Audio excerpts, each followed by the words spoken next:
Bonjour à tous.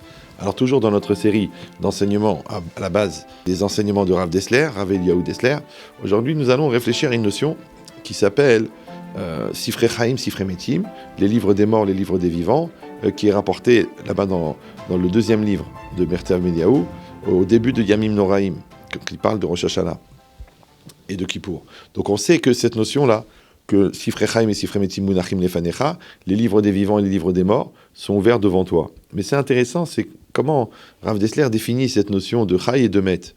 Parce qu'il pose la question la plus évidente, mais à Rosh Hashanah, ça sert à rien d'ouvrir le livre des morts, puisque les morts sont morts depuis longtemps. Donc, quand on ouvre le livre des vivants, c'est normal, c'est pour juger les vivants, mais ouvrir le livre des morts, quel intérêt? Alors en fait, il explique qu'on parle non pas des morts à l'époque, mais on parle des morts au présent.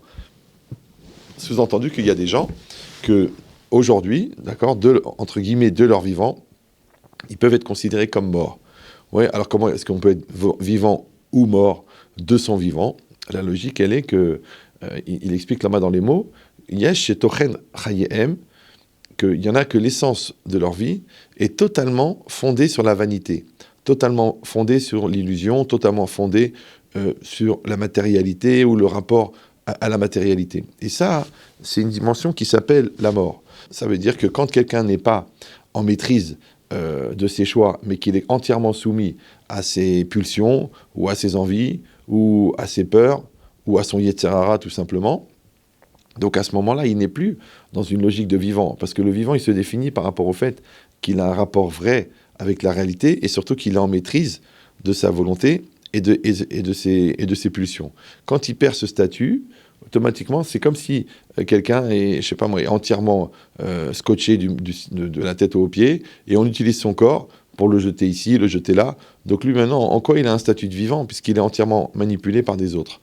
Maintenant que quelqu'un soit manipulé par l'autre, et il perd son statut de vivant, ou quelqu'un il est manipulé par son Yetzer Hara, et il perd son statut de vivant, ou celui-là il est manipulé par son orgueil, celui-là il est manipulé par sa colère, celui-là il est manipulé par sa peur, ça s'appelle qu'il perd son statut de vivant. La preuve, c'est que quand quelqu'un ne veut pas s'investir, ou qu'il pense qu'une situation est désespérée, ou qu'il n'y a aucune chance que ça s'arrange, qu'est-ce qu'il dit? Il dit, je crois que c'est mort.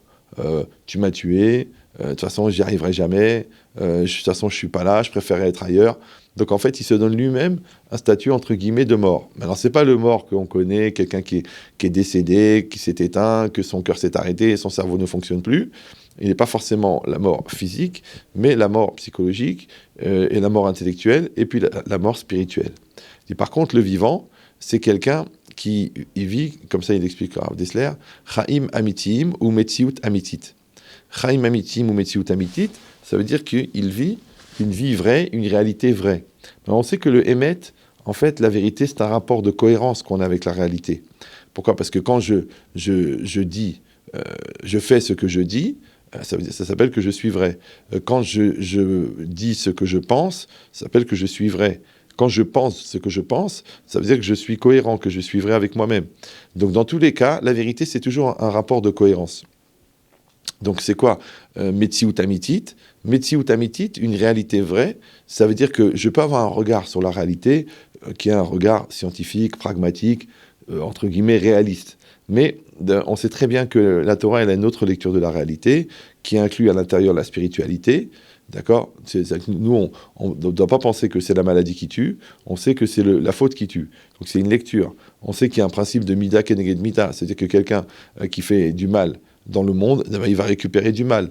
Donc cette notion-là, qui est une notion religieuse, mais en fin de compte qui s'applique dans la loi naturelle des choses, elle devient aussi naturelle. Maintenant, d'avoir cette lecture de la réalité s'appelle Metziut Amitit. Parce que nous, on pense que, comme ça aussi le dit le Rav Dessler, à Emet ou à Metziut. La vérité, c'est ça la réalité. Et pas le contraire, que la réalité, c'est ça la vérité.